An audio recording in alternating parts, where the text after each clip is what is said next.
In a world without God, there can be no objective right and wrong, but simply our culturally and personally relative, subjective judgments. This means that it is impossible to condemn war, oppression, or crime as objectively evil and wrong. Nor can one praise brotherhood, equality, or love as objectively good. For in a universe without God, good and evil do not exist. There is only the bare, valueless fact of existence, and there is no one to say that you are right and that I am wrong. Thirdly, no ultimate purpose without God. If death stands with open arms at the end of life's trail, then what is the goal of life? To what end has life been? Is it all for nothing? Is there no reason for life? And what of the universe? Is it utterly pointless? If its destiny is a cold grave in the recesses of outer space, then the universe is pointless. The answer is yes. There is no goal, no purpose for the universe. The litter of a dead universe will just go on expanding and expanding forever. And what of man? Is there no purpose at all for the human race? Or will it simply peter out someday, lost in the oblivion of an indifferent universe? The writer H.G. Wells foresaw such a prospect. In his novel, The Time Machine, Wells' time traveler journeys far into the distant future in order to discover the destiny of man. All he finds is a dead Earth, except for a few lichens and moss, orbiting a gigantic red sun. The only sounds are the rush of the wind and the gentle ripple of the sea. Beyond these lifeless sounds, writes Wells, the world was silent. Silent? It would be hard to convey the stillness of it. All the sounds of man, the bleating of sheep, the cries of birds, the hum of insects, the stir that makes the background of our lives, all that was over. And so Wells' time traveler returned. But to what? To merely an earlier point on the same purposeless rush towards oblivion. When, as a non-Christian, I first read Wells' book, I thought, no, it can't end that way. But this is reality in a universe without God. If there is no God, it will end that way, like it or not. This is reality without God. There is no hope. There is no purpose. I'm reminded of T.S. Eliot's haunting lines, "This is the way the world ends. This is the way the world ends. This is the way the world ends. Not with a bang, but a whimper." And what is true of mankind as a whole is true of each of us individually. We are here to no purpose. If there is no God, then our life is not qualitatively different from that of a dog. I know that sounds harsh, but it's true. As the ancient writer of the book of Ecclesiastes put it, the fate of the sons of men and the fate of beasts is the same. As one dies, so dies the other. They all have the same breath, and there is no advantage for man over the beast. For all is vanity. All go to the same place. All are from the dust, and all return to dust again. In this book, which reads more like a piece of modern existentialist literature than a book from the Bible, the author shows the futility of pleasure, wealth, education, political fame, and honor in a life doomed to end in death. His verdict, vanity of vanities, all is vanity. If life ends at the grave, then we have no ultimate purpose for living. But more than that, even if life did not end in death, without God, life would still be without purpose. For man and the universe would then be simple accidents of chance, thrust into existence for no reason whatsoever.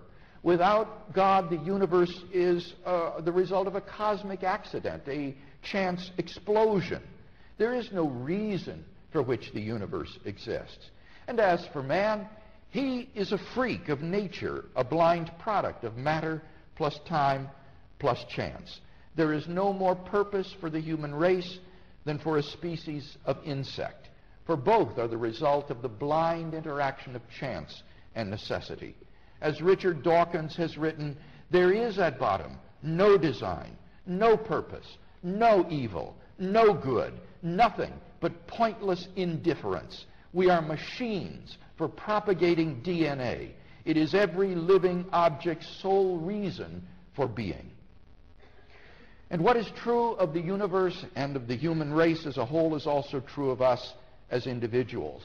Insofar as we are individual human beings, we are the results of a certain combination of heredity and environment.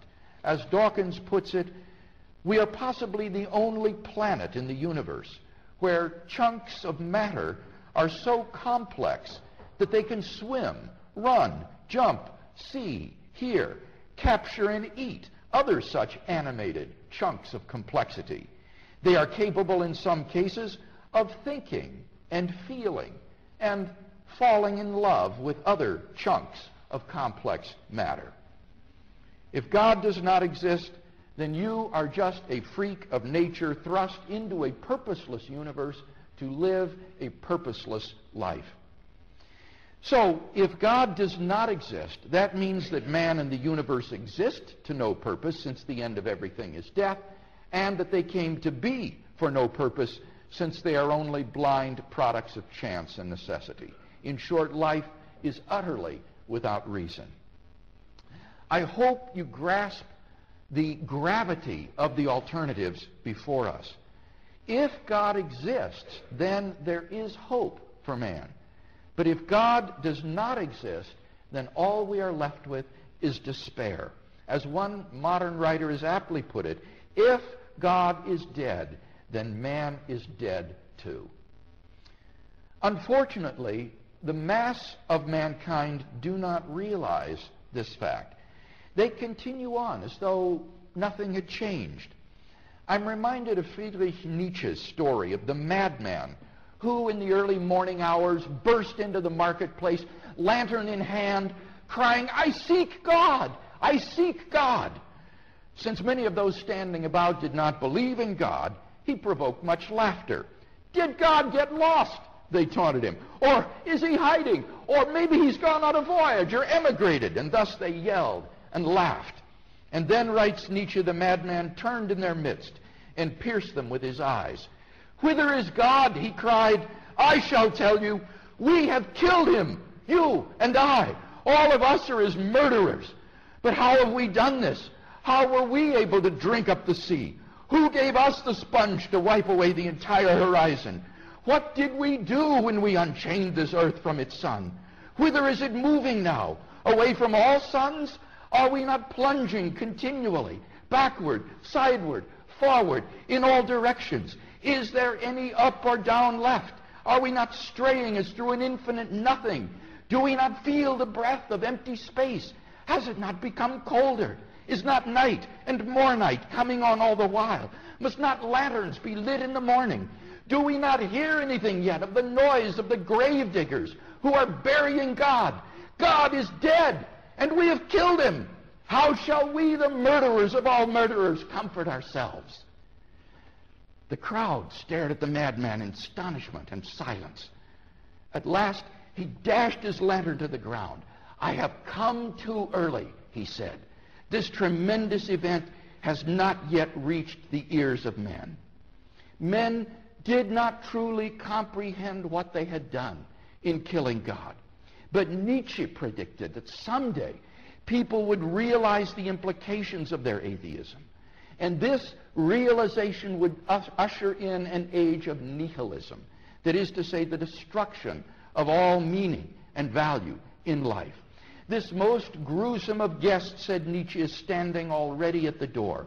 Our whole European culture is moving for some time now, wrote Nietzsche, with a tortured tension that is growing from decade to decade as toward a catastrophe, restlessly, violently, headlong, like a river that wants to reach the end, that no longer reflects, that is afraid to reflect.